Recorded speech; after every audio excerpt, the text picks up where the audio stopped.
Welcome to Coffee, Culture, and the Capital with Sophia and Greg. Hello, everybody, and welcome back to the podcast. We have quite a few different things to talk to you about today, but they're all kind of stem from the same idea, something that I'm sure you guys are all familiar about, the hypersexualization of our culture and how we've seen really a push for sex and everything that entails, from in schools with young children to on the TVs all the time, in movies, and we're just seeing what that's doing to culture. And result of that is we have legislation that has helped with that and legislation that's trying to prevent that to an extent.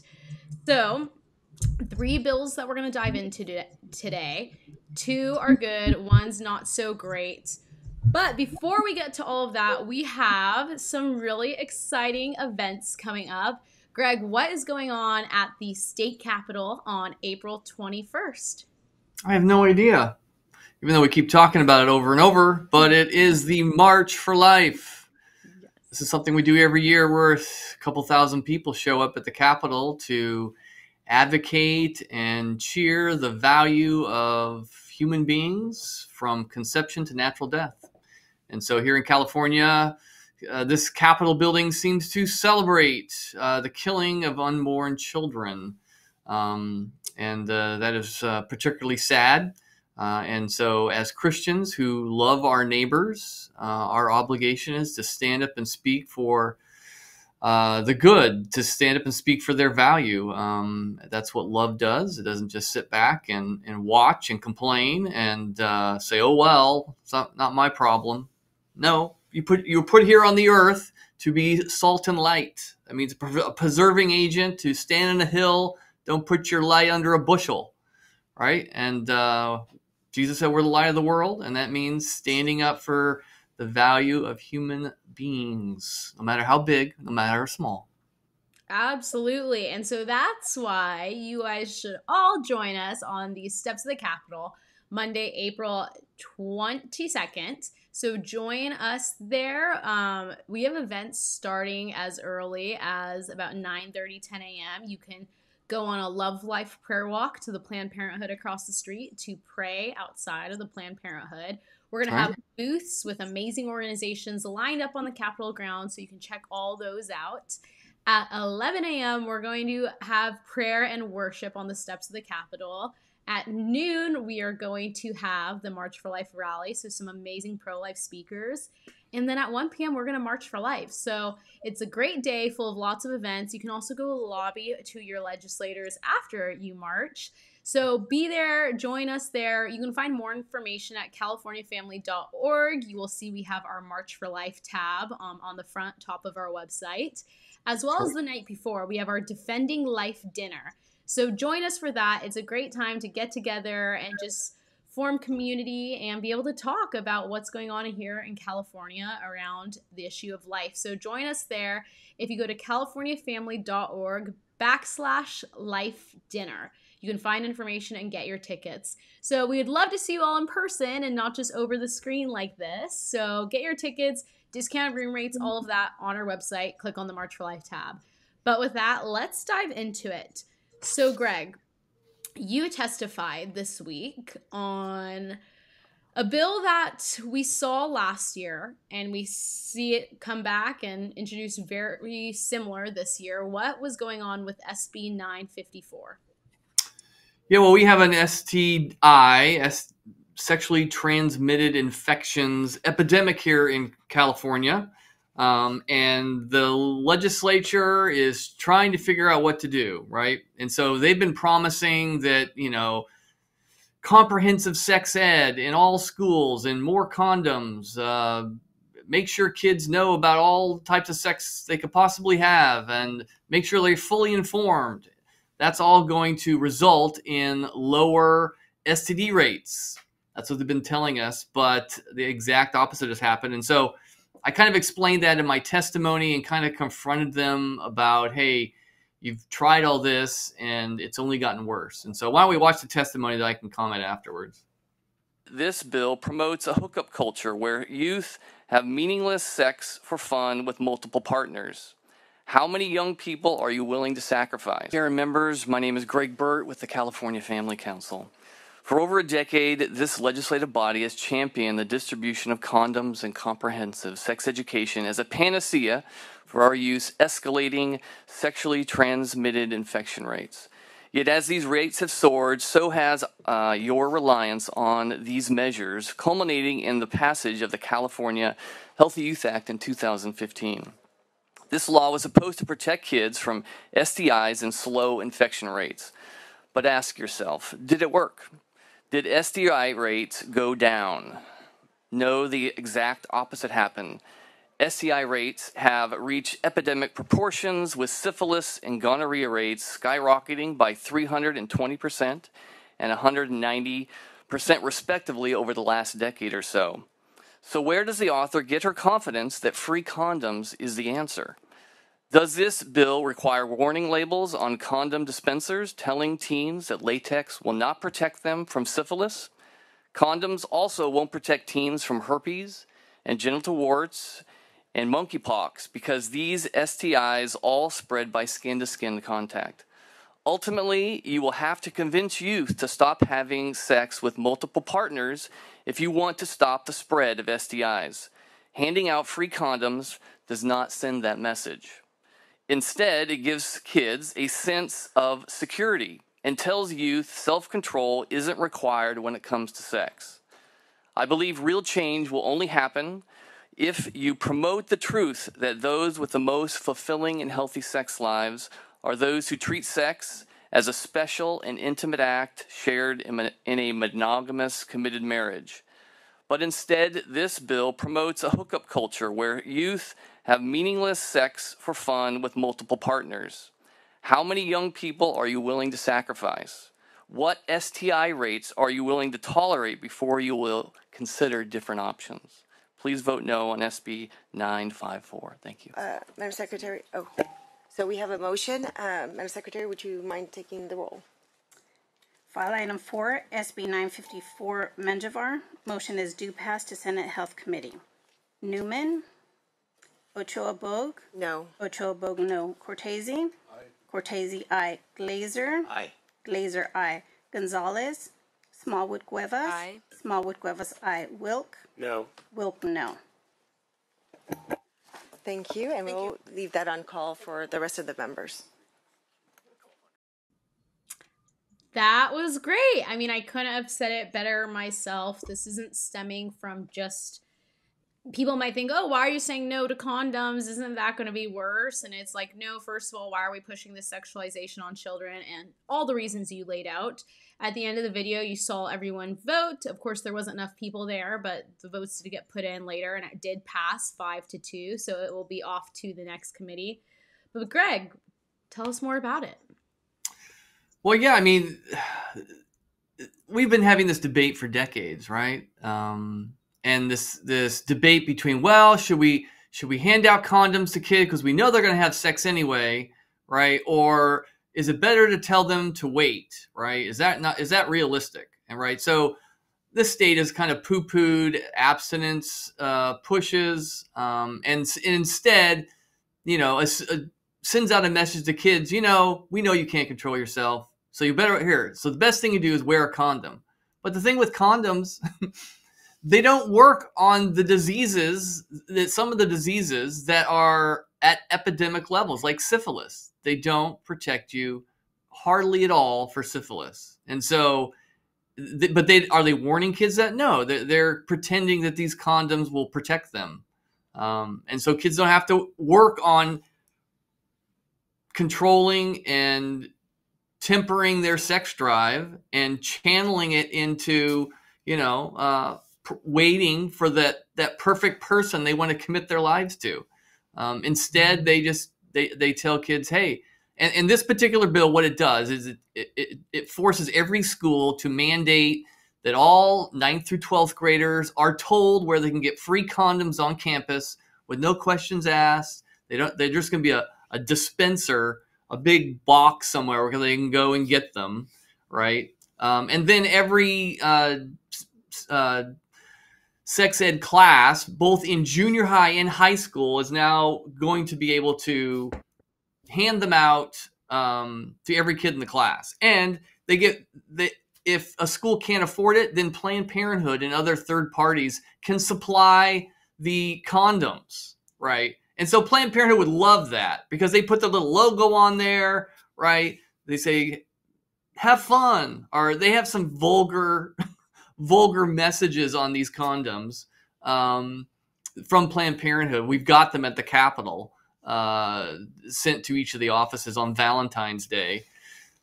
And what are they doing? Well, they're trying to get kids, hey, have sex, and and if you have a disease, hey, come and get tested with us, and if you happen to have you get pregnant, well, you can get your abortion here. It's what an advertising plan. And so what's happening is, you're destroying sex. I mean, God created sex as a wonderful gift under certain conditions, right? With these boundaries that he put up for our flourishing. He's not a killjoy, but if you reject all of his standards, what's happening? Disease spreads, unwed pregnancies, little kids die. It's just total havoc. And so we're just experiencing the end result of the state pushing on policies that rebel against biblical standards, and society's hurt. And so what does a Christian do? Well, we stand up for the truth. Even there was nobody, well, there was nice to have some pastors there opposing it, but generally you come into the Capitol with that message and you're not going to walk out, a big fan of anybody, but somebody had to say it. And we all have to start saying it because their efforts have failed. Their bill was called the Healthy Youth Act. Are kids healthier? They don't even measure it, right? Well, it's about time they start measuring, because, absolutely. Right? So anyway. Yeah, no, that was great. And again, like we said in the beginning, this is all stemming from culture becoming hypersexualized, and that wasn't an accident. People have done that intentionally. And so that has resulted into something large we have seen grow is the porn industry. And we know the negative effects that industry has. We know the stats show that if girls are introduced to porn at a young age, it leads to eating disorders. It leads to a lack of understanding about how they should be treated in a relationship. It leads to anxiety, it leads to depression, and we see the negative effects it has on young boys as well. And so as much as we'd like to say, let's wipe out the porn industry as a whole and make it so no one has access to that, let's get rid of that industry, that's nearly impossible. So we're starting with the protection of minors. And we're seeing this through AB 3080. The language for this was just officially dropped this morning. Greg, can you kind of dive into what AB 3080 is? Right. This is around the country. They are starting to pass what they call age verification bills. And this is directed towards the porn industry. It used to be if you wanted to see pornography, you had to go buy a magazine and go to a particular store. Now we all know that porn is all over the internet. It's all over your phones.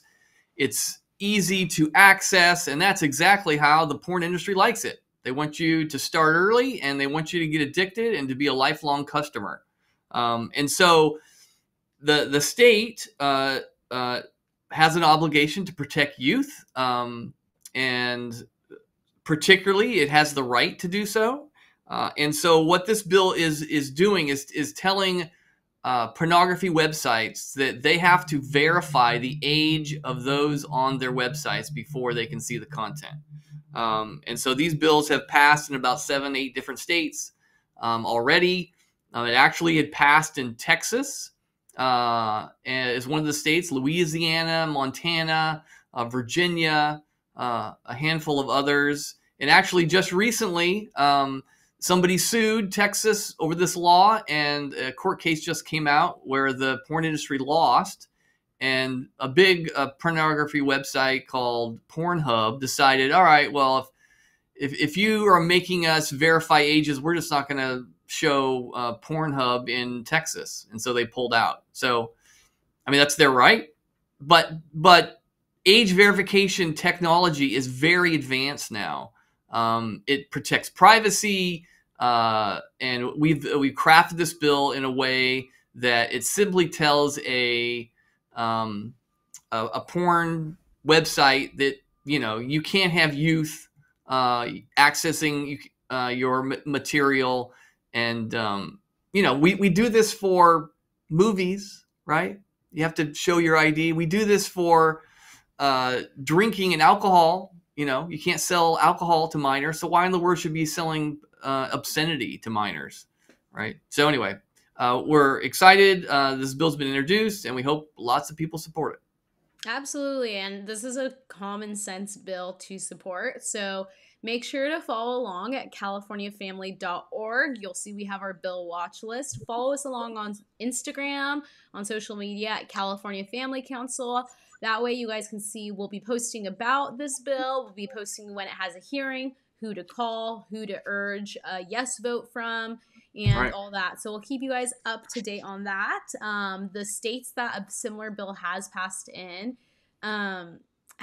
with large bipartisan support. And so we're hoping to see the same thing here in California. So definitely be making phone calls. And now the last thing. Human trafficking or sex trafficking has increased. Prostitution has increased here in California immensely. And most people would just think, well, isn't there laws in place to make sure that that doesn't happen? Isn't there laws in place to stop prostitution and sex trafficking and all of that from going on? Well, we have talked about this before, probably on podcasts from early last year. We've posted a lot on our social media, but there was a bill by Senator Scott Wiener that actually kind of helped explode the prostitution, sex trafficking ring. And so let's just watch this clip, and then we'll kind of dive in and add some hopeful news to that at the end. But let's see what even just... This shows you how bad it is, because a lot of times you see mainstream media, news, all that not reporting on what's happening.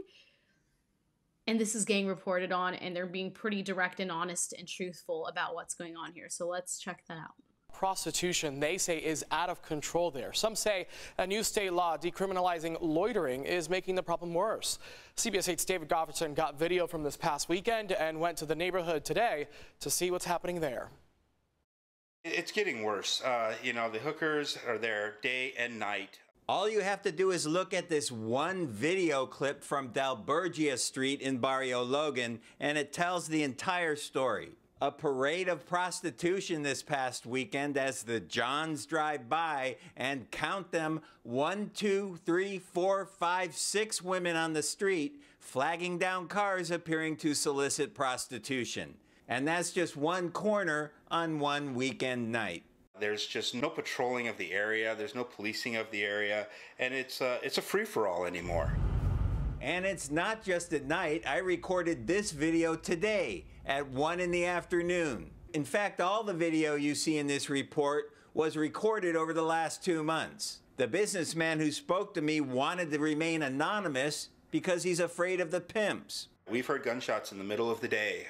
We've seen hookers run up and down the street, chase people out of their cars. They walk right up to your car. They will open up the door as they're walking by. You slam your door. They take it as an aggression towards them. You have to drive off, and if there's a pimp in the area, he will chase you down. Another business owner told me she thinks it's gotten worse since Governor Newsom signed a state law last month. And so that, like we said, it pretty much shows what is a result of Scott Wiener's bill and Governor Newsom signing into law. So is there anything else you want to touch on SB 357 about, Greg? Well, yeah, SB 357 was a law. It was a law that said loitering for the purpose of prostitution is illegal. Now, loitering, it means anybody who is out there, obviously driving around looking for a prostitute, right? And everybody knows where the prostitutes hang out. So police know what's happening, right?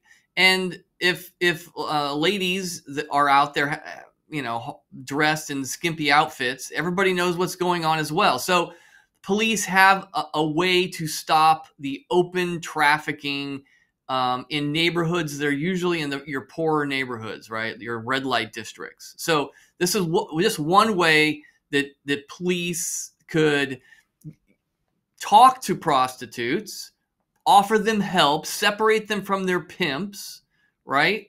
But once you took away that tool, the only way they could actually charge somebody with prostitution is if they got close enough to hear somebody soliciting, right? Well, if you get close enough to hear, that nobody's going to say, hey, I'll pay you this much for this, right? And so police are helpless with the open. And so what happened around the state, open trafficking was happening all hours of the day. Pimps would come out of the dark. They used to be hiding previously, but now they're out there bold because they know that they won't be harassed by the police officers. And so this bill was supposed to protect women because they said, police are harassing them based on their race. Well, in the end, it really did harm lots of women who were out there without any police engaging in trying to stop it, which makes them completely vulnerable to being used and abused. So this bill that we are involved with helping introduce is SB 1219. Senator Kelly Ciarto has introduced it, and it's just reintroducing loitering for prostitution, but it's particularly taking aim at those guys out there who are looking to buy people for sex. And it gives some authority to police to not only give them a ticket, but to take their car and impound it. And so you got to have some kind of consequences for buying human beings. And hopefully this will be passed and help curb the type of rampant sex markets that are developing on our streets. We all know nobody is for sex trafficking, but the state has very weak laws many times to fight human trafficking, and that's why it spreads. So we're looking forward to this. Yes, so SB 1219, make sure to keep your radar on that one. Again, we will be tracking it on our bill watch list at California. I forgot to tell you about that one. It does have a hearing on April 2nd in the Senate Public Safety Committee. So we'll be having more information about it on our website. We'll do a call-in campaign, but the members of the Senate Public Safety Committee are the ones that are going to decide on the 2nd of April whether this bill goes forward. Yes, so SB 1219, April 2nd, has a hearing. Again, CaliforniaFamily.org. Watch our bill watch list. If you are on social media, if you're on Instagram or Facebook, California Family Council, we will, once we get a little bit closer to this hearing, we will post on social media the senators that are on the committee. We'll post their direct office numbers. We'll post why we are supporting this. We'll remind you guys to vote yes, because we are supporting stuff. There are some good bills to support this year. So follow along social media, follow along at CaliforniaFamily.org, sign up for our newsletter. There's multiple ways we are getting this information out to you all to try to make it easy. But with that, that is all we have for today. I want to recognize that today we talked about 3 bills and 2 of them were good. So even when it feels like there is a lot of heaviness and evil coming out of the Capitol, we're not going to lie and say that there's not. But this year, this legislative session, there's actually quite a few bills we're supporting and helping out with. So that is something to be excited about. So just as easily as it is to be upset about a bill and call and urge a no vote, it's also extremely important to call and urge a yes vote.